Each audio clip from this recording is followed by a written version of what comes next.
Hello and welcome back. So far we have understood how to analyze two categorical variables using a bar chart. Then we have understood the relationship between two categorical variables using a chi-square test. And in that example, we have only two categories in the input variable. There the input variable was gender and the output variable was designation. When there are only two categories in the input variable, doing chi-square test using our chi2 contingency method is correct. But when you have more than two categories in the input variable, we should do some technique called as Bonferroni adjustment to the p-value, and then we need to do pairwise chi-square test. Now in this example, we have chosen the employee band. In software companies, for certain designations, there will be a band assigned to. In this particular data set, we have senior managers, senior analysts, and directors are assigned to band A, and managers and analysts are assigned to band B, and all the other people have been assigned to band C. So, in this column, right, the employee band, we have got three categories. And the designation, we already know it's a categorical column, and we have got 7 categories there. But in the input feature, we have got more than 2 categories, so we have to do a pairwise chi-square test. A pairwise chi-square test between category A and B, category B and C, and category A and C.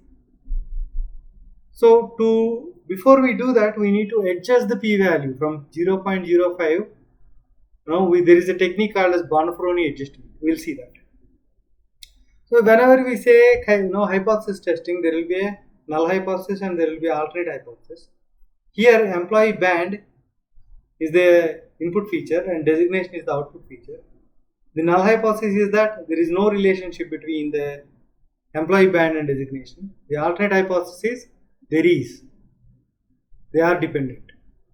So let us try to see how many different how many number of people are assigned to each band. So for band A, 14 people are there. For band B, 10 people are there. For band C, 8 people are there.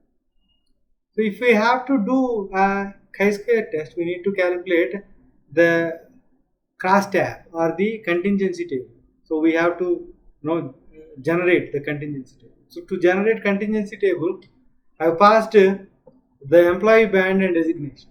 What I am doing here is, I am not doing pairwise test and just trying to see what happens. So here I passed the crosstab or the contingency table to the chi2 contingency test. It actually derived or generated the p-value, the chi-square statistic and p-value. When you look at the p-value, it is actually 0.50 century. That is definitely less than 0.5. So we know the test says that we can reject the null hypothesis. But as I have said, when there are more than 2 categories in the input feature, the p-value generated by this chi2 contingency method is not reliable. We definitely have to do a pairwise chi-square test. Okay? If we don't do pairwise chi-square test, what will happen is we may do a type 1 error or type 2 error. The type 1 error is an incorrect decision made to reject the null hypothesis. Even though we have to accept the null hypothesis, we incorrectly reject it by looking at the p-value generated by this chi-square method, right? Chi-square contingency method. So that is called as type 1 error. And in the type 2 error is an incorrect decision made to accept the null hypothesis. Even though we have to reject the null hypothesis, in reality, we might have accepted the null hypothesis. In this particular case, the p-value generated by this contingency table, the chi-square contingency method, is less than 0.05, and we might have done a type 1 error by mistake rejecting the null hypothesis. This p-value is enforcing us to reject the null hypothesis. Okay, so to avoid this problem, or to avoid or to protect us from type 1 or type 2 error, we need to do pairwise chi-square test between A and B A and C and B and C. So let us see how to do that. But before doing that pairwise test, we need to adjust the significance level. So we need to adjust, we need to do Bonferroni adjustment, we call it as. So how many pairs we have, we need to divide our significance level with that many pairs. So we have 3 categories in the employee band. So if you want to make it as a 3 pairs, right, 3 combinations, it's going to be NC3 or 3C2. The 3C2 value is 3. So we have 3 distinct pairs. So if you divide the p value with the 3, you will get 0.0167. So from significance level 0.05, it reduced to 0.0167. Okay. Now when we do pairwise chi-square test, we should use this as the significance level. The p-value, if it is less than this number, we reject the null hypothesis. If it is more than that, we accept the null hypothesis. So let us see how to do the pairwise chi-square test.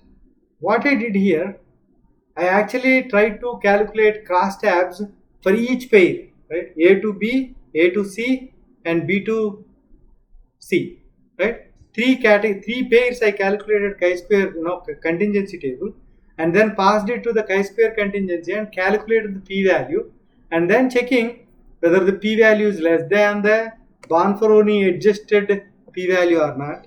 If it is less, we are rejecting. If it is more, we are accepting. If you look at the results, right, between A and C, we need to reject. Between A and B, we need to reject. Between C and B, we need to accept. So out of 3 combinations, 3 pairs, only 2 we can reject, and 1 pair we need to accept. That means the decision we made here is a type 1 error. If we look at the whole data and try to do chi-square test and calculated the p-value, that is making us to do a type 1 error. Because all pairs, if all pairs are showing you reject null hypothesis, then only you can say I reject null hypothesis and say that there is a strong relationship between the designation and the band. Here 1 pair is not saying that. 1 pair is accepting null hypothesis. So we have done a type 1 error on top without doing the pairwise chi-square test. When we do the pairwise chi-square test, it is clearly evident. This is strictly doing the chi-square test. Generally we can follow, a general scenario is that the chi-square test with the total contingency table also can be done and followed. That's it about chi-square test. Thank you.